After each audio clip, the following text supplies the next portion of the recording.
来了，到底谁最紧张？你以为是习近平吗 ？Oh no！ 其实最紧张的是李在镕，到底为什么呢？今天带你快来看。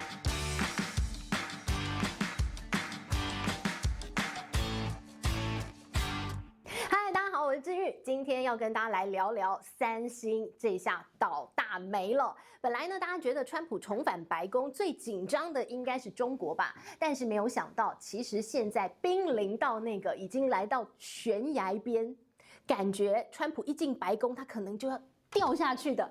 是南韩的护国神山三星。好，我们要带你来看最近在南韩发生了一件事哦，就是总共他们有16家的大企业。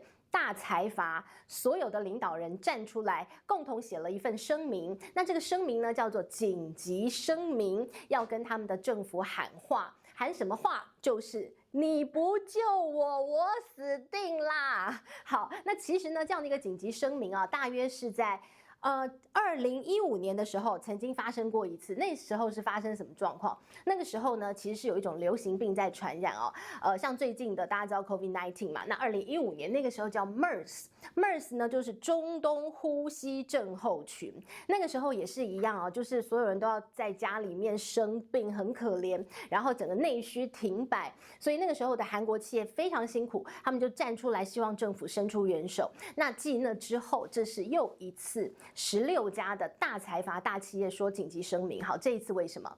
川普要来了，不确定性变得很高，再加上现在韩国企业都面临到非常大的困境，所以他们站出来说，如果韩国政府呢不学其他国家，他就讲像台湾、像日本、像美国，他们怎么样保护自己家的一个高科技产业，不做这样的一个政策的话。那死定了。好，那你看到了现在这些韩国的困境哦，那带头出来讲当然是三星。我们今天就带你看三星遭遇到非常大的麻烦哦。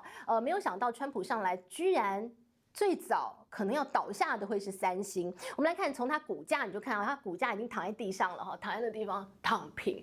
好，它的股价呢从7月9号一直到现在。跌掉了32%，如果用市值来算的话，它蒸发了将近4兆新台币，3.95兆的新台币哦，这是一个非常可怕的数字，而且外资不断在抛售。现在华尔街啊，在韩国股市当中有一个很流行的交易，我就是放空三星啊，不会输的哈，稳赚不赔，放空三星，好，这是他们的口号啊。然后不断卖，现在外资呢已经抛售了大约有100亿美金的三星股票，所以你就看到了这个被垃圾丢的三星股票，哇，它股价趴地上。那这个三星呢，不仅是这个股价很凄惨，他们说我要买库藏股，你们大家都不要，我捡回来，我在地上扫垃圾把股票捡回来。好，捡回来呢，三星说我要注销。那这个动作有什么好处呢？这动作好处是可以救它的股价，因为它曾经救起来过。在2017年的时候，那个时候三星也是一样，它的股价跌，它就买回库藏股，把股票注销。那一次呢，成功的让它的股价呢拉回来了一点。那这一次有办法吗？因为那一次拉回来一点之后，刚好遇到了整个景气好嘛，所以大家股价一起上来。但这一次呢，买了股票注销了之后，短期反弹，接下来要靠基本面啦。你的产业前景有吗？你的获利有提升吗？不然你的股价凭什么再上呢？你把它弹起来，很可能华尔街开心，我又继续卖你的股票，继续放空你的股票，对不对？好，我们来看到它的基本面哦。现在三星面临到很残酷的事实是，它的半导体部门很惨，这完全是看不到台积电车尾灯。所以呢，最近它的半导体部门面临到非常大规模的重整，甚至呢，还有很多的高阶主管被迫说不好意思，你就再见，撒由那拉，拜拜，就这么再见了，就资遣掉了。然后你就看到了这样的一个三星，现在面临到了股价不断的崩跌，然后内部要重整的一个状况，到底如何走出来是一个很大的问题。好，现在他希望那个浮木，他希望他在水里载浮载沉，伸手的时候有一个男人可以拉他一把。那个男人是谁？姓黄 ，Yellow。黄仁勋先生，好，他希望黄仁勋辉达可以救他，但是呢，这个辉达目前为止看起来好像还没打算要用三星的东西哦。我们就来看辉达最近黄仁勋他的一个财报电话会议，他点了很多，他说我的好伙伴，然后呢，大家就很期待说要不要讲到我，他讲了谁？他讲了台积电，他讲了 SK 海力士哦。就说哎呦，都是韩国的，哎，下一个是不是三星？然后他讲了谁？他讲了美光，哎，没有三星哎，然后呢，然后大家就追问黄仁勋说，那三星呢？他一直讲说他的这个高频的一个记忆体，他已经做出来了，在这个等辉达验证啊。然后这个黄仁勋就说，哦，有在验证，然后人就走掉了，就想说，那就是还没通过嘛。所以目前看起来呢，这个三星可以说，在 AI 这个领域当中，它已经落后了。遥遥落后了。好，什么时候能够透过在什么时候再来看嘛？好，那你说这个部分 AI 这个部分，它还在努力要通过辉达的认证。那本来呢？本来三星可是一个韩国的护国神山，它应该是有非常多老本的，它有非常多的基础，不是吗？那我把我的本业基础顾好，然后我去拓展 AI， 感觉好像不会很惨啊。好，那现在就要来讲它的本业遭遇到什么样的麻烦。我们来看过去三星它是世界销售量第1的手机品牌。那你要问我说，那苹果呢？苹果是高阶手机销售的第1，但是如果你把高阶中低价的手机所有的产品线加起来，卖最多手机的是三星。好，但是呢，三星现在面临到非常大的麻烦，它的手机现在已经不是世界第1，而且呢，你看到它的手机，它一直推陈出新，他最喜欢说，我可以碾压苹果，就是我有最新科技，我有折叠机，苹果你没有，我的折叠机可以降折，你不行。好，但是呢，问题是现在呢，三星它推出的一个手机呢，好像连折叠这样的一个功能都输给华为耶。好，过去呢看到这个三星最早推出折叠机，那的确呢，哇，引发了大家的一个抢购，觉得哦很新鲜感，很棒。但是呢，它现在呢在3折机的部分落后给华为，华为已经推出他们的3折机卖得很好，然后呢现在这个三星说我也要推，明年就推。叫 Triple， 我要推3折机，而且折法呢跟华为折的不太一样。好，但问题是啊，你的这个折叠机最近也推了新的型号，但卖不好。在中国市场呢，应该是目前在全世界当中最能够接受折叠机的消费者都在中国市场。但是现在他们买华为，他们买小米，他们买 vivo。就不买三星的折叠了。三星现在呢，它在这个中国市场的市占率啊，曾经2013年那个时候是它的辉煌全盛期，它在中国市场手机市占率高达20%，第1名。但是呢，曾几何时，现在的三星它在中国市场的市占率不到1%，几乎是已经被扫地出门的一个品牌了。它现在说我要推3折机，我要重新来竞争，我觉得很难哦。所以你看到了，这个华为哦，它推出的这只手机其实也非常值得讲一讲。华为每一次推手机哦，身为一个国家的科技企业的领袖代表，它变成了是美国要制裁中国在科技领域当中的那个箭靶。那于是呢，你看到华为在这一段时间当中非常辛苦，但是呢，每一次在一个关键时刻，它就会拿出一个新商品，拿出一只手机，告诉你说，你再怎么封锁我没有用，我做得出来。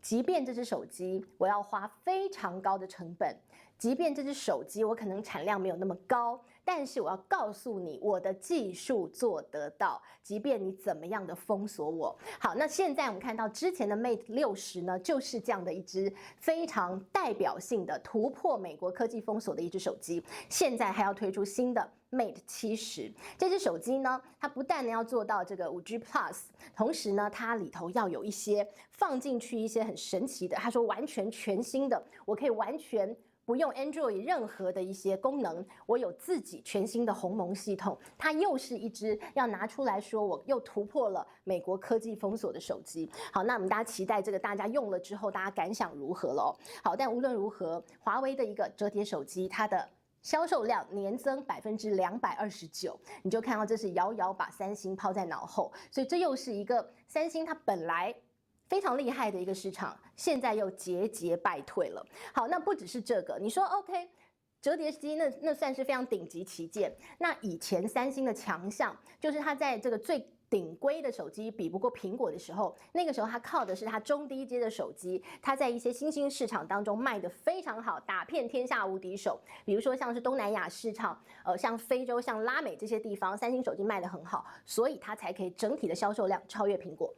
但是现在我们讲的这些地方，全部都被中国品牌拿走光了。好，我们来带您看到现在在非洲市场非常厉害的一个品牌叫传音手机。我们人在台湾，你可能对这个手机不是很没有印象，因为它不卖台湾啊，这个台湾如果有的话，应该非常凤毛麟角，可能不知道谁从非洲带回来的哈。这个传音手机呢，在非洲市场卖得非常好，它光是一个非洲市场，让它卖到变成全世界第5大的手机品牌商。现在呢，它更把它的触角往外拓，它现在去卖拉丁美洲，它去卖东南亚市场，它在非洲呢，它的市占率有30%，非常厉害哦。所以呢，这样的一个低价的手机，它的诉求就是我 CP 值非常高，性价比很好，它大概6、7千块钱的新台币就可以买到一只很棒的手机，里头呢照相又照得好看，然后呢这个速度又很快，可以玩电玩。所以呢，年轻人或者是新兴市场的收入不高的这些族群非常喜欢传音手机。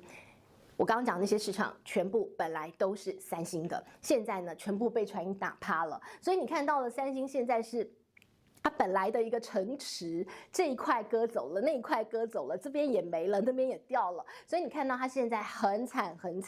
好，那你说过去的三星在中国投资很多，在中国赚很多钱，那中国市场呢？现在的中国市场呢，已经不是以前的市场。以前呢，没有川普的年代，大家就是全球化的贸易啊，世界经济啊，那当然就是不断的有非常活络的一个经济的互动。但是呢，现在川普来了，不一样了。川普说呢，我要抵制中国，我要封锁中国的科技，我封锁它的经济，我要断掉我们的供应链。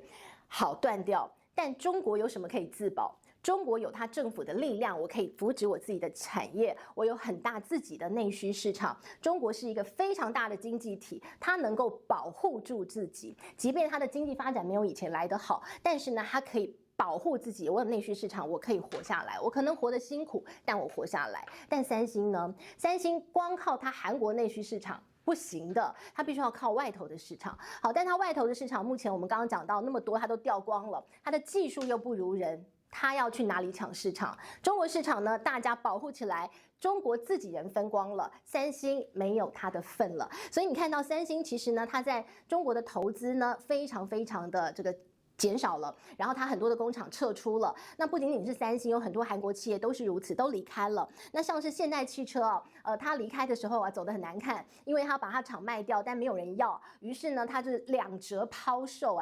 本来它投资的时候投资了70几亿就后来走的时候呢，只卖掉了16亿人民币，你看亏60亿人民币惨亏9年时间。所以你看这些韩国企业一个一个落荒而逃，非常狼狈那现在的三星又该如何是好？那你说没关系，三星我还有技术，我技术很领先你说中国抢我市场，中国只能做低阶是这样吗？我们来看这个三星，它在中国非常厉害的是DRAM它的技术，但是现在呢，在中国长江存储，然后呢，包括了这个中芯国际，其实这些呢都已经是中国用倾国之力扶植起来的。你要去做DRAM呢，其实已经做得很好。有人这样形容说，它的技术差距大约呢，可能追三星追1年半，追美光可能1年就会追到了。所以你说呢？三星现在可以说前有狼后有虎后有追兵，然后城池掉光，你说他要怎么办？好，于是乎李在镕怎么办？李在镕面对川普他怎么办？李在镕他已经是三星的富3代，他爸爸非常厉害，李健熙。有人说李健熙是一个人可以抵一个国家的那种，非常厉害，让三星成为南韩的护国神山的一个神一般的人物。好，但是很可惜他再见了。那现在是李在镕，李在镕呢进出监狱，现在官司缠身。然后呢，你看他手中的三星的版图呢，被他搞得分崩离析。他的晶片，先进晶片的业务非常的落后。然后你看他的显示器这些成熟制程，手机卖得很差，都被中国打趴。然后你说那他怎么办呢？三星大家抱起团来取暖，不好意思，有人要挣脱，有人要跑掉。为什么？因为他劳工他搞不定，他还有劳资争议。所以现在李在镕可以说非常辛苦。他还离婚，自己带2个小孩。你觉得他钻石单身汉？不好意思，小孩带不好。他的儿子居然还嗑药被抓到。所以你说这三星帝国接下来到底该何去何从？川普上来了，可能第一个要倒下的会不会是这个三星的王国呢？就让我们继续看下去。好，这是今天呢帮大家来看到这个三星最近的惨况了，帮大家做一个整理。希望你喜欢今天的内容，我们下回见，拜拜。